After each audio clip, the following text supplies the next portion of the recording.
Post-Impressionism. This one's important. Two biggies in this one.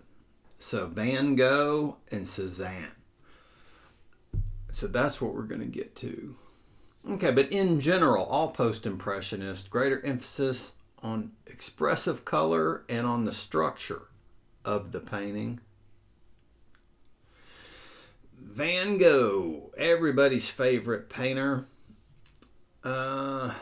700 paintings, thousands of drawings. Notice that at the, or do realize that after Van Gogh died, his mother actually threw away a whole bunch of these. So in part, that's why his paintings sell for so much. So they are considered works of genius, but also there's just not a whole lot of them going around relative to some of the other big time painters. So a lot of these, you don't necessarily know how much they're going to go for till they go to auction, because you don't know, like in the bid room, nobody really knows for sure what's going to happen. But Van Gogh, emotional response to an object rather than its physical appearance. So it didn't look like this. And so he's in the asylum when he's painting this most famous painting. And this is like what he gets internally out of all that. That's not, sort of resembles what he's seeing outside of his window in the asylum, but, of course not exactly, because the world doesn't look like this.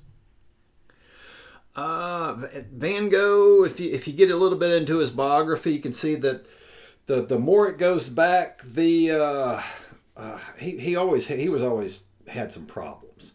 And even for a while, he was training to be a priest, and he was with these coal miners, and the priest came and got him because he insisted on being the real deal and going down and living with the, in the mines with the coal miners, and he wouldn't stay on top and tend to his flock that way as the other priests were doing, and it really freaked the priests out.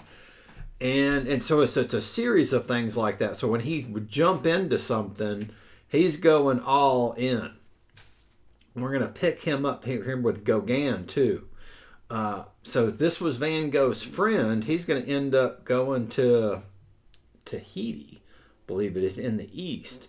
But for a while, they're together. This is where the famous story comes from, because they decide to go to the south of France.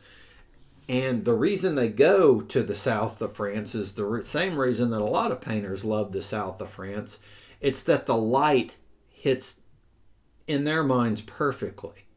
So it's the angle of the light along with the time of year. So that what we now know is, well, I guess they knew this then about the position of the earth, but they love visually the south of France. Okay, so they're in here painting. They're both broke.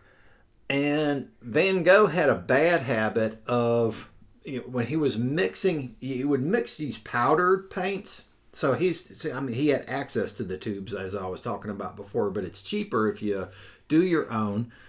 And he didn't have a whole lot of money, and he was mixing paints, and he liked the taste of turpentine, which is one of the things you would mix the paints with.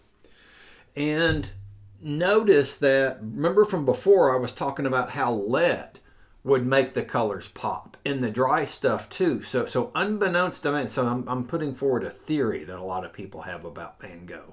He used to like to suck on his paintbrush while he was thinking about what he was doing next.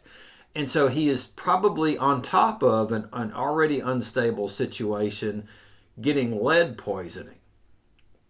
Do I know that for sure? No, nobody really does. But it seems to make sense given it's a way to think about it anyway.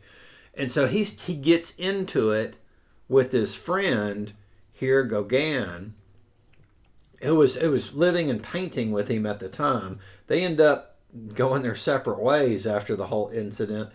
And then, by most people's account anyway, that's when Van Gogh cuts his own ear off, and he goes into one of the prostitutes he would see. I guess when he had enough money at the time, he put it in a box and was going to give it to her as an expression of love.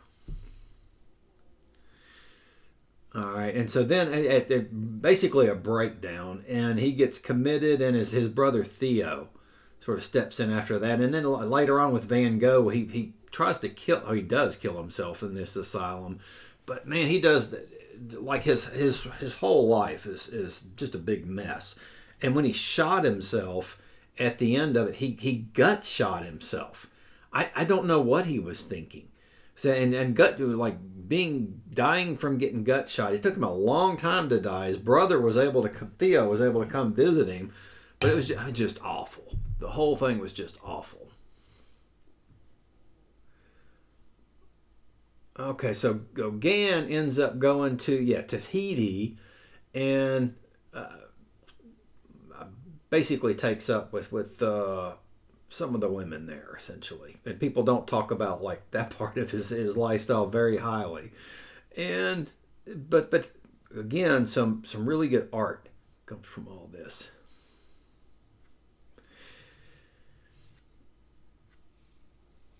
Seurat. So after them, this pointillism is what people call it.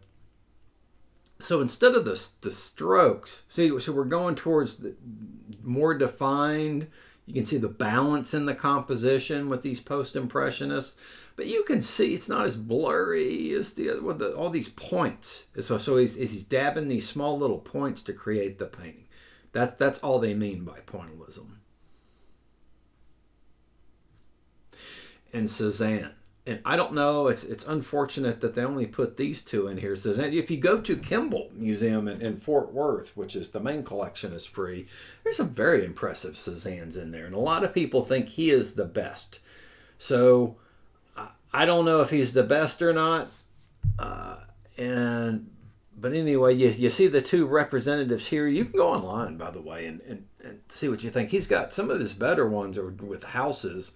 And in my opinion, and I don't know why they didn't put some of those in here.